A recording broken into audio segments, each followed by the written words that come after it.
Hello à tous, bienvenue sur ma chaîne et j'espère que vous allez bien. Aujourd'hui on se retrouve pour une vidéo qui va parler de l'école alternative de ma fille et de notre expérience. J'avais fait une vidéo sur le sujet en tout début d'année quand j'ai découvert cette école, mais du coup depuis je vous ai pas forcément donné de nouvelles et je me suis dit que ça serait intéressant, étant donné que c'est une expérience un petit peu particulière, de répondre à vos questions sur le sujet et de vous parler de cette structure avec un peu plus de recul puisqu'elle y est maintenant depuis environ 8 mois. Donc je vais essayer de répondre à toutes vos questions sur le sujet. Qu'est-ce qu'une école alternative? Pourquoi j'ai fait ce choix?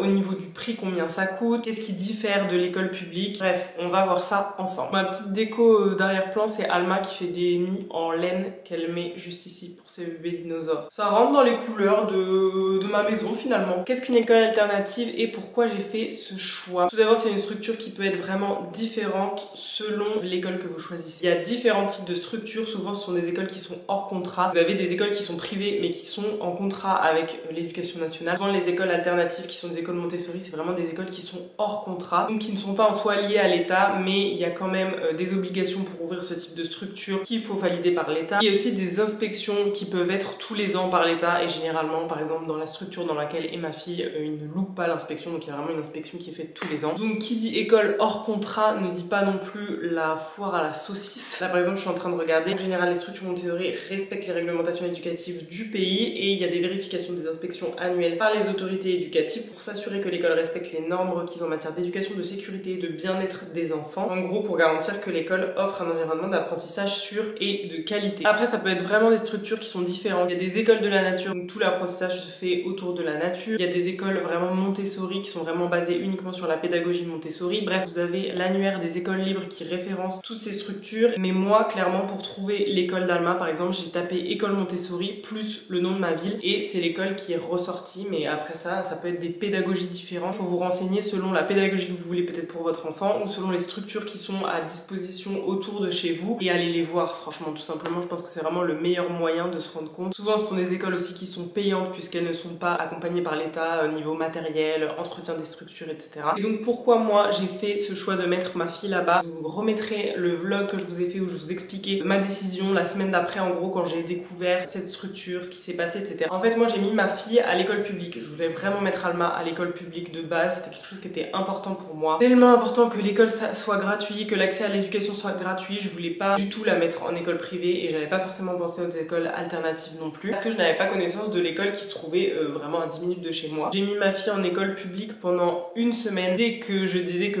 du coup je dépendais de cette école de quartier, etc., et que ma fille elle allait dans cette école, tout le monde était un peu là.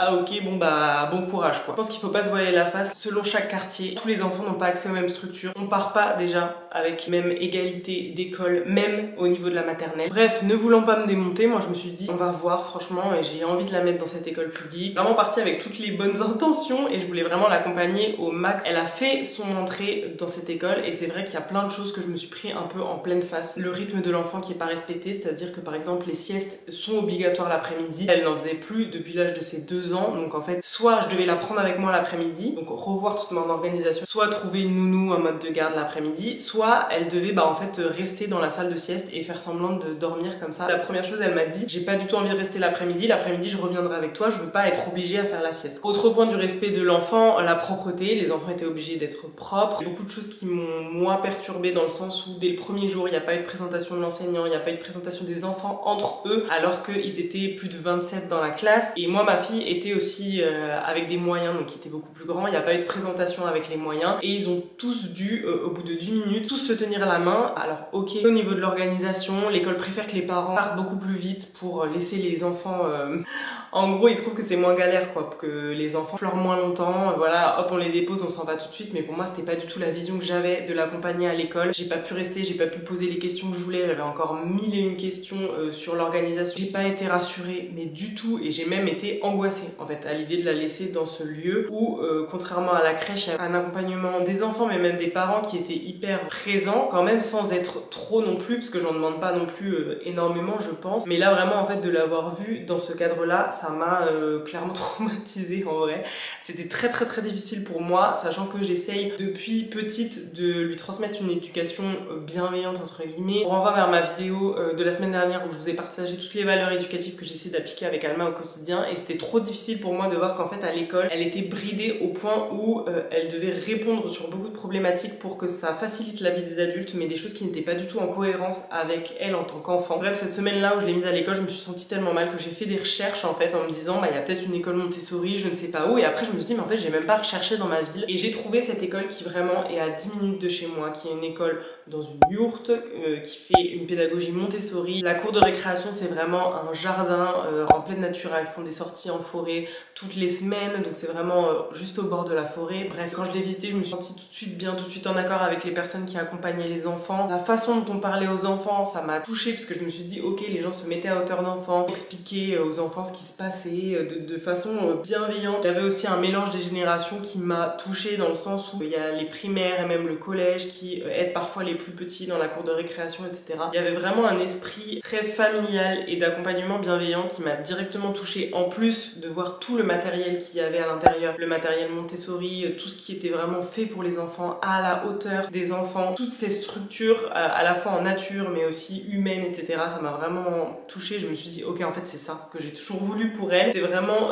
un lieu exactement comme j'aurais pu rêver. Et finalement il est à 10 minutes de chez moi, donc ni une ni deux. J'ai coupé court avec l'école publique sans regret et j'ai mis ma fille du coup dans cette école alternative. Je vous mettrai dans barre d'infos toutes les infos sur l'école, le lieu et tout si vous voulez en savoir plus si vous êtes dans la région centre. Donc les raisons qui ont fait que j'ai mis ma fille là-bas, c'est principalement le respect du rythme de l'enfant, c'est-à-dire que eux ils font un temps calme après manger. S'ils veulent, ils peuvent dormir, ils ont la possibilité, mais s'ils ne veulent pas, ils peuvent faire autre chose, des dessins, des lectures, etc. Ça marche pour la sieste, mais ça marche pour tout aussi. Si les plus petits ont besoin d'être accompagnés aux toilettes, s'ils sont pas encore propres, etc., c'est pas quelque chose qu'on va pointer du doigt. Il y a vraiment un accompagnement bienveillant de la part des adultes qui sont pour la classe d'Alma, qui est la classe 3-6 ans, formés à la pédagogie Montessori. Ils sont en autonomie pour plein de choses, notamment pour les ateliers du matin où ils choisissent en fait les activités qu'ils veulent faire parmi toutes celles qui leur ont été présentées. C'est-à-dire qu'ils vont choisir par exemple une activité de mathématiques, langage, ils peuvent faire une activité de poinçonnage si ça leur a déjà été présenté, une activité sur le cycle des animaux par exemple, avec beaucoup de liens avec la nature et l'environnement aussi, parce que je sais qu'ils font un fil rouge sur par exemple les oiseaux, ils vont beaucoup observer en nature. Ils ont aussi une petite table d'observation Montessori où ils peuvent ramener des choses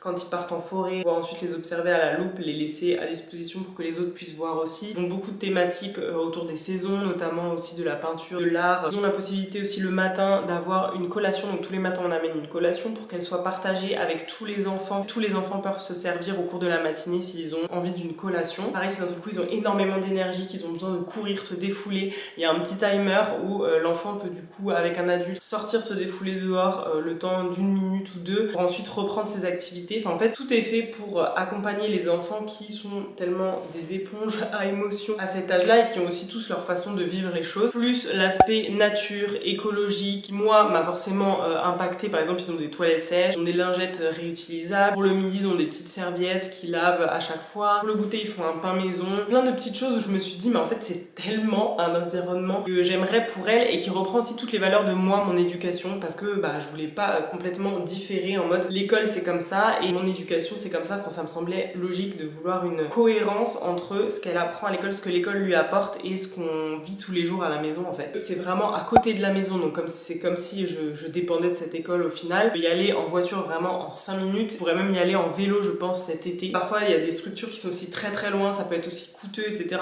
En plus du prix de l'école, j'ai eu cette chance en fait de trouver une structure qui est juste à côté de chez moi, mais n'hésitez pas à regarder, peut-être que ça vous arrivera aussi. D'autre part parce que j'ai eu la possibilité financière de le faire, c'est une école qui se veut peu chère pour ce type d'école. Je sais qu'à chaque fois je dis son prix, tout le monde me dit ah ouais moi mon école Montessori elle est beaucoup plus chère que ça etc. Donc ils ont essayé vraiment de faire quelque chose d'accessible au maximum de personnes, même si une structure de ce type forcément ça coûte, donc on en reparlera juste après. Encore une fois, si je dépendais d'une école qui avait une autre pédagogie, peut-être que ça aurait été différent, parce que beaucoup de gens entendent parler de cette école et me disent bah ok moi on fait pareil, nous aussi on fait Montessori, ils ont rien inventé etc. Ce qu'il faut savoir c'est qu'il y a plein d'écoles encore en France, c'est pas le cas et franchement tant mieux si ça se démocratise et si dans de plus en plus d'écoles les accompagnants sont bienveillants, se forment de plus en plus sur le sujet des neurosciences, de l'enfance etc. Moi c'est tout ce que je veux vraiment pour les enfants, mais vraiment c'est pas le cas dans toutes les structures, et quand on dépend d'une structure dont on matche pas forcément avec les personnes qui accompagnent notre enfant et tout, c'est dur. Donc voilà, qu'est-ce que cette école a différent Pour ma part, par rapport à la structure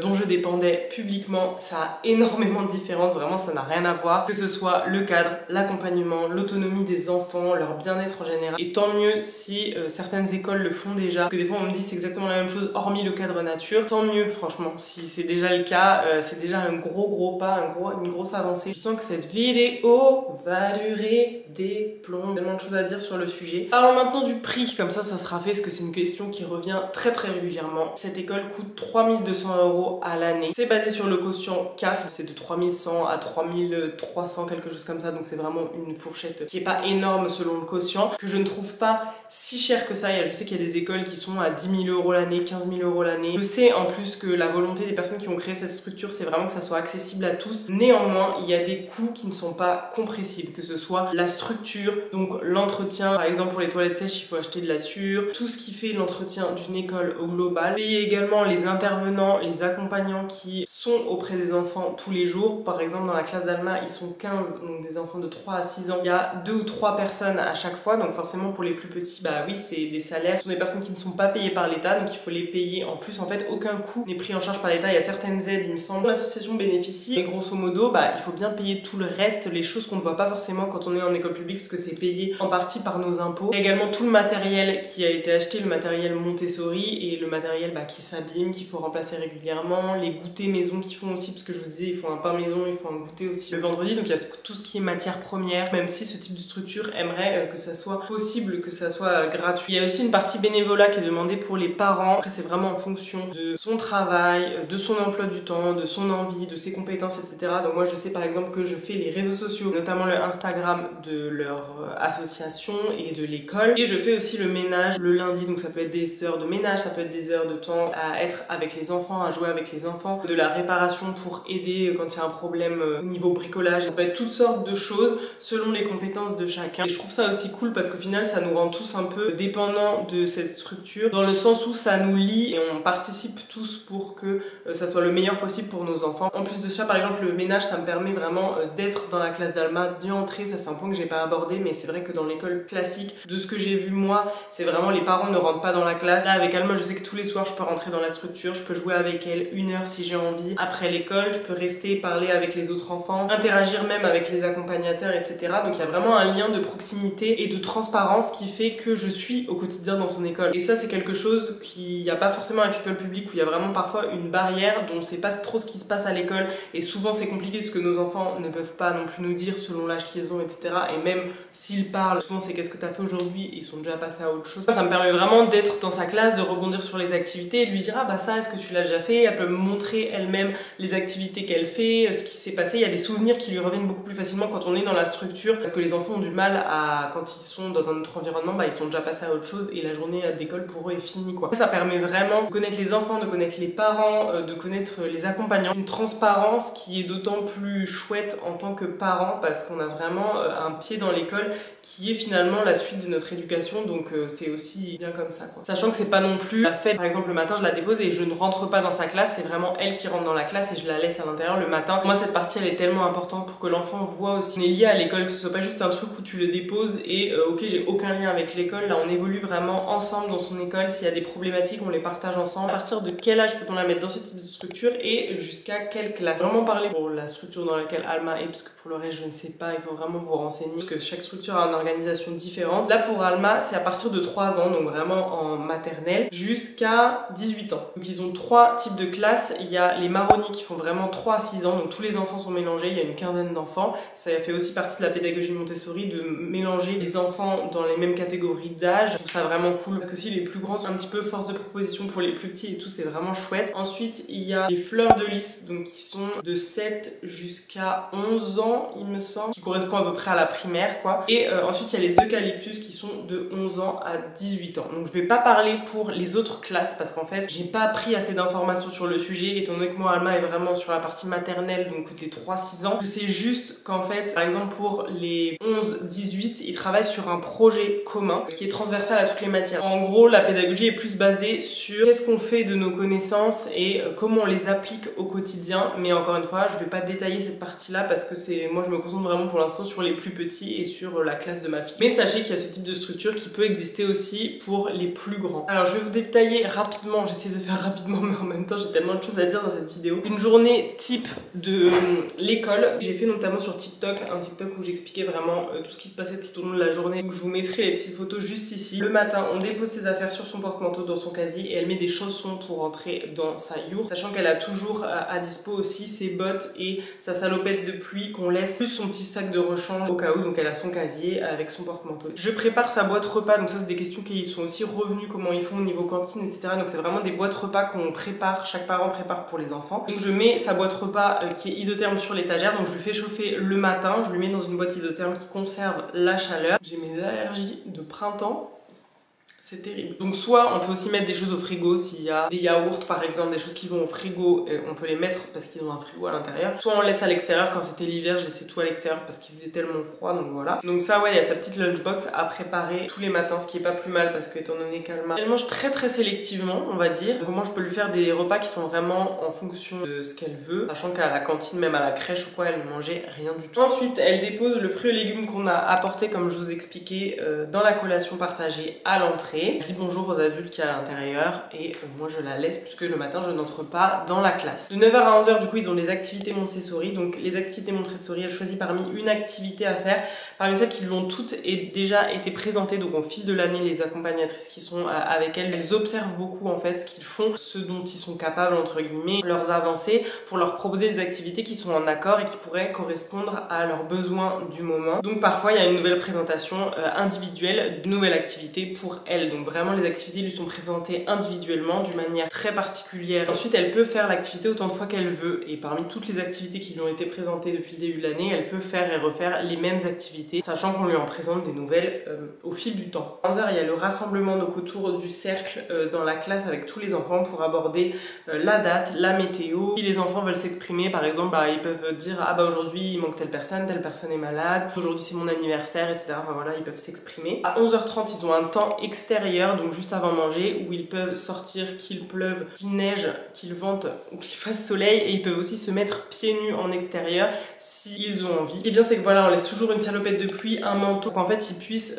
tout simplement être dans la nature comme ils ont envie, même s'il pleut, etc. Et le soir quand je la récupère, son pantalon est toujours propre puisqu'elle a mis sa salopette de pluie, donc ça c'est vraiment cool pour qu'ils puissent sortir par tous les temps. À midi ils ont le repas, donc du coup le matin lors du temps du rassemblement, il y a des enfants qui ont été désignés ou qui se sont proposés pour mettre le couvert à midi, et pour faire le pain le matin aussi, il y a le pain qui est fait le matin pour l'après-midi pour le goûter, et chacun ensuite mange sa boîte repas. 13h à 14h il y a un temps calme, donc la sieste pour ceux qui veulent, ou sinon comme je disais lecture, dessin, etc. Donc ils ont une pièce dans la bibliothèque fermée par rapport au reste de la pièce des activités Montessori, et de 14h à 16h ils font des activités en groupe selon les jours. Donc par exemple le lundi c'est motricité, le mardi c'est art, jeudi c'est découverte du monde, il y a aussi l'anglais le lundi il me semble, et le vendredi c'est cuisine, jardin. Et à 16h il y a le goûter, donc comme je vous disais, le pain maison qui sont préparés avec de la purée d'oléagineux, de la confiture, de la pâte à tartiner, ou le vendredi un gâteau maison pour partager avec les parents. Et de 16h30 à 17h ils sont en temps extérieur, en jeu, en lecture, en dessin, il y a des caplas qui sont sortis, ils peuvent lire, ils peuvent faire des plus,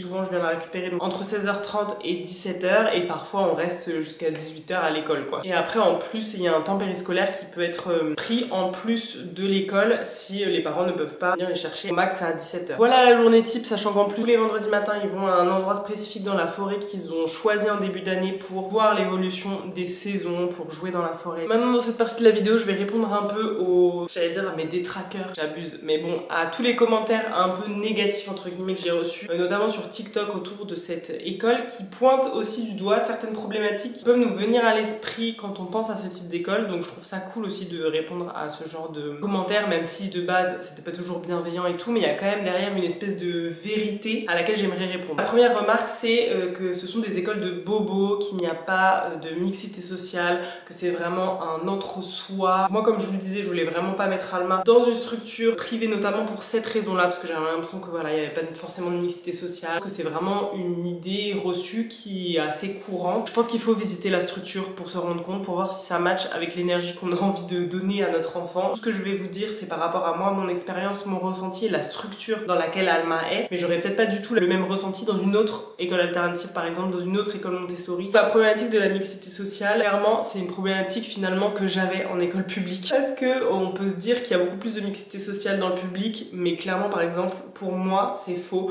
Je suis dans un quartier qui est très populaire, où clairement l'école a été laissée à l'abandon, alors que typiquement, à une rue d'ici, il y a un quartier qui est beaucoup plus riche, on va dire les termes, avec des maisons. Il y a un quartier qui est considéré comme un quartier assez récent, avec une petite école de quartier. Les écoles dépendent d'un périmètre et du coup, quand vous avez des personnes qui ont tous la même catégorie sociale, qui sont tous réunis au même endroit et une école en plein milieu, bah souvent vous n'avez pas de mixité sociale dans les écoles, vous avez juste des écoles qui sont à l'image en fait du quartier. Donc si votre quartier n'a pas de mixité sociale, pour moi votre école n'en aura pas. Et au final je retrouve plus de mixité sociale dans une structure extérieure, parce qu'il y a des personnes qui ont tout type de profession, qui ont tout type de parcours, qui ont tout type de raison aussi de mettre leur enfant dans ce type d'école là. Et la raison principale, c'est pas du tout je veux le mettre dans une école à part parce que je pense qu'il est spécial. Non, c'est juste vraiment un accompagnement bienveillant de l'enfant pour qu'il puisse être au maximum autonome et surtout aller à son rythme. Et ça, peu importe la catégorie socio-professionnelle du parent ou quoi que ce soit, on peut tous avoir envie de ces choses-là pour nos enfants. Après, je suis d'accord que le prix fait une barrière à l'entrée et ça, c'est clairement fortement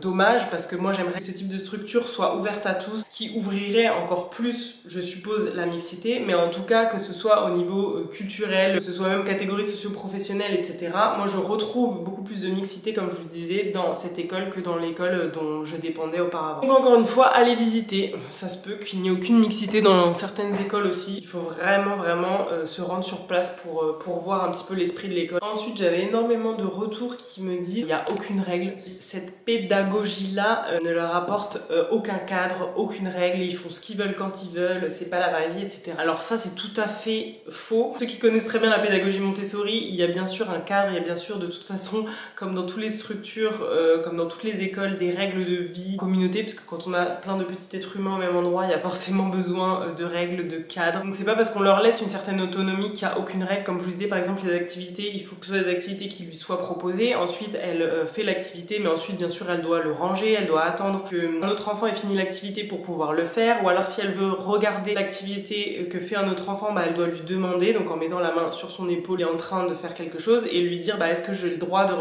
te regarder faire l'activité. Donc il y a évidemment un respect des autres enfants, il y a évidemment un cadre aussi. À partir de telle heure, on ne fait plus l'activité, on fait un rassemblement. Donc il y a vraiment un rythme aussi, c'est pas juste les enfants font ce qu'ils veulent quand ils veulent, pas du tout. C'est vraiment pour moi un cadre sécurisant et surtout qui est compréhensible par l'enfant. Parce que parfois on a des règles qu'on impose dans certaines structures, quoi on l'impose à faire une sieste, quoi s'il n'a pas réussi à aller aux toilettes, on le fâche. Il y a des choses qui pour lui sont pas forcément compréhensibles. Et ce qui est bien dans ce type de structure, en tout cas celle où Alma est, c'est que on va au max pour leur laisser la liberté, leur laisser leur autonomie. Forcément on ne tape pas les autres, on dit pas des mots qui sont blessants pour les autres, on respecte les autres quand ils sont en train de faire quelque chose. Il y a aussi des notions d'empathie, traiter les choses chacun son tour, enfin comme dans toutes les structures, puisque ça reste des petits enfants. Une autre chose qui est énormément revenue, c'est ok, c'est sympa quand ils sont petits, mais ensuite l'intégration en primaire, l'intégration au collège, comment ça se passe. La vraie vie, c'est pas ça, c'est pas une vie de bisounours. Déjà, comme je vous l'expliquais, cette structure par exemple va jusqu'au collège, donc il y a des structures qui existent et qui accompagnent les enfants de cette façon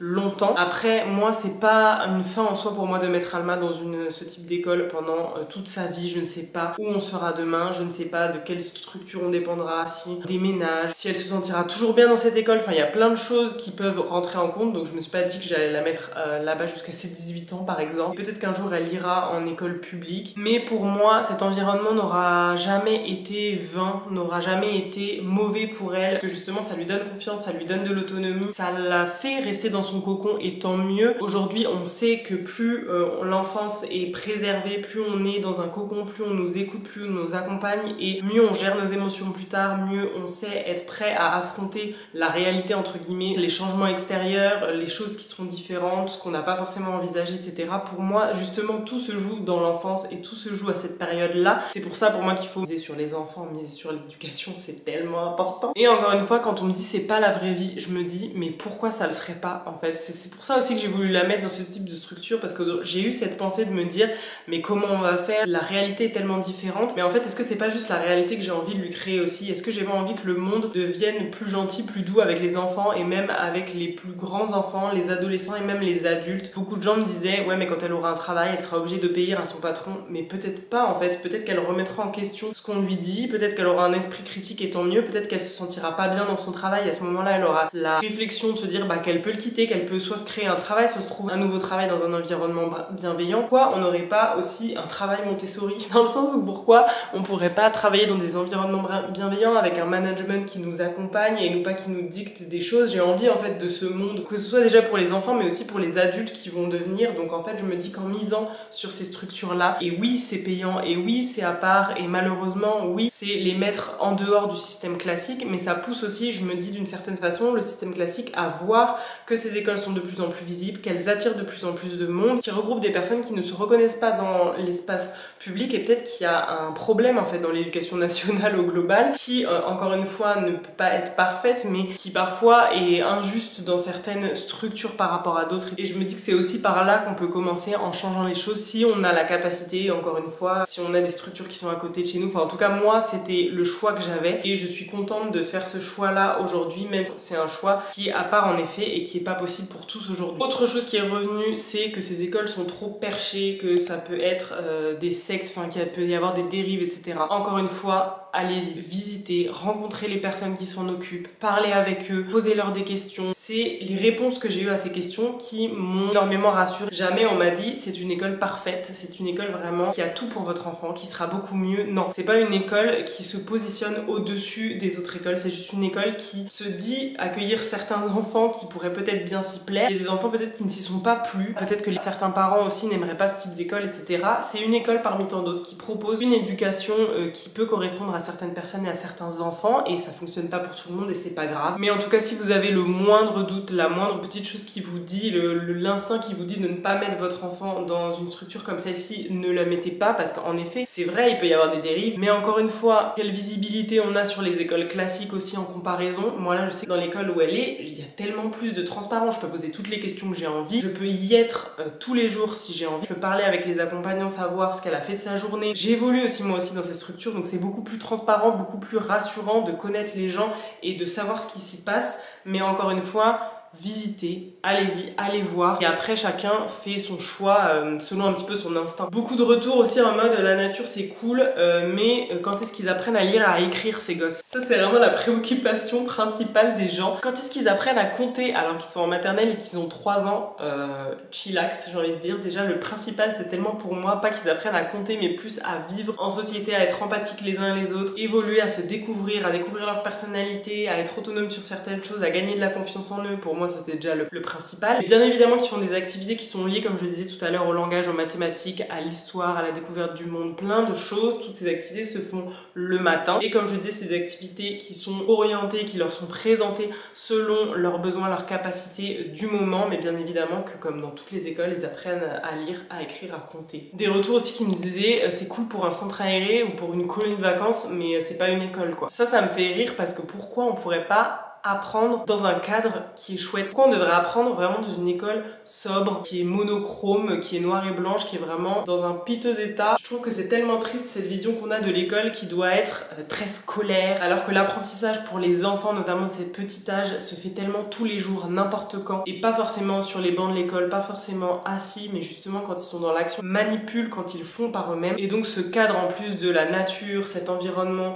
qui est joli, tant mieux j'ai envie de dire, c'est qu'un plus pour leur apprentissage, c'est un plus pour leur bien-être en tant qu'enfant, et pour nous aussi en tant que parents, quand on y va, c'est très chouette d'y rester. Et enfin une petite dernière question par rapport aux microbes. Étant donné qu'ils sortent beaucoup, est-ce qu'ils sont moins malades? Franchement ça c'est une question, je sais, je pourrais même pas y répondre, parce qu'il faudrait faire un comparatif entre les différentes écoles, etc. Moi je pense que le fait qu'ils sortent énormément par tous les temps, ça renforce leur système immunitaire, mais au-delà de ça, quand il y a une petite épidémie, ça touche tout le monde aussi, ça reste une école où tout le monde se file un peu les microbes, et les enfants qui se touchent tout au long d'une journée journées qui vivent ensemble, c'est pas de miracle non plus. Mais encore une fois, ça reste plus en lien avec ce que moi j'essaie de lui communiquer au quotidien, c'est-à-dire d'être au max dans la nature, de sortir dehors, d'essayer de sortir tous les jours. Et du coup, pour moi, c'est ça l'important. Comme vous l'aurez compris au global dans cette vidéo, c'est vraiment une continuité au moins de ce que j'essaye de lui transmettre par rapport à mes valeurs éducatives. Et c'est vraiment chouette d'avoir trouvé une telle structure qui l'accompagne dans ce sens également. Ah, et je voulais rajouter quelque chose aussi, c'est pas du tout une structure qui est fermée et qui n'accueille pas de public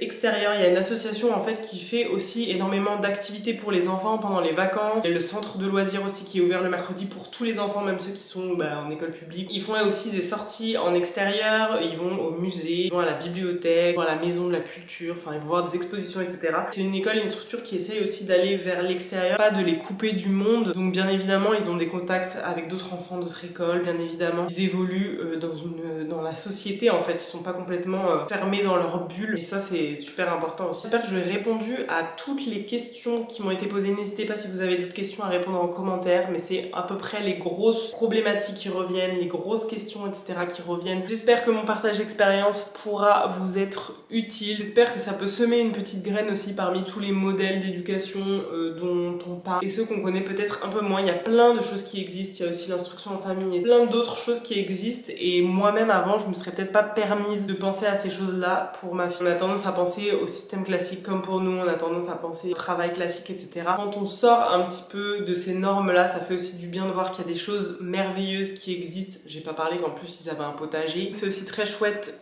d'encourager ce type d'alternative ou d'en créer, peut-être si vous avez les moyens de créer une structure comme ça, c'est vraiment trop chouette aussi. Merci d'avoir regardé cette longue vidéo et on se retrouve la semaine prochaine pour une prochaine vidéo. Ciao!